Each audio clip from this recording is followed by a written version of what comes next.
সিলেট সমাজের সুবিধাবঞ্চিত শ্রেণীর ৬৩ জোড়া ছেলে মেয়ের ব্যতিক্রমী বিয়ের আয়োজন করেছে লন্ডন ভিত্তিক একটি বেসরকারি সংগঠন। নগরীর একটি কনভেনশন হলে এই বিয়ের আয়োজন করা হয়। আয়োজকরা জানান, পারিবারিক সুযোগের অভাবে নতুন জীবন শুরু করতে পারছিলেন না, এমন ৬৩ জোড়া ছেলে মেয়েকে তারা খুঁজে বের করেন। সিলেট থেকে রিপোর্ট করেছেন হোসেন আহমেদ সুজাত। অর্থ দিয়ে আয়োজন করে বিয়ে করা তাদের কাছে ছিল অধরা। এরকম ৬৩ জন অভিভাবকহীন তরুণী ও তরুণের সেই স্বপ্ন বাস্তবায়ন করা হয়েছে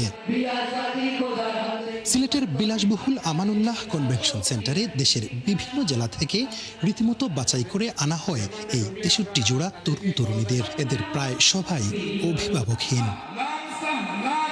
সমাজের সুবিধাবঞ্চিত শ্রেণীর এই ছেলেমেয়েরা জীবনে নতুন অধ্যায়ে প্রবেশ করা এই সুযোগ পেয়ে কৃতজ্ঞতা প্রকাশ করেন।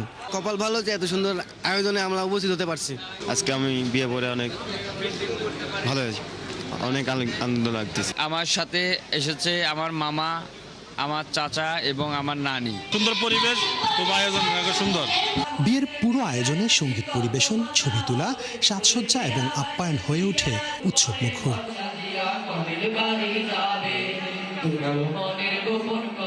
প্রতিটি দম্পতিকে আয়োজকদের পক্ষ থেকে সংসার শুরু করার প্রয়োজনীয় সামগ্রী উপহার দেয়া হয়। আয়োজকরা আরও জানান, ভবিষ্যতে এই পরিবারগুলোর পাশে তারা দাঁড়াবেন।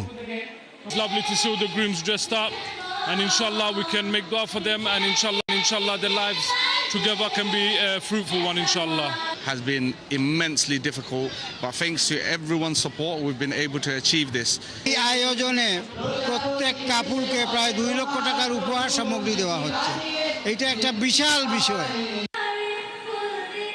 হুসাইন আহমেদ সুজাত, ৭১, সিলেট।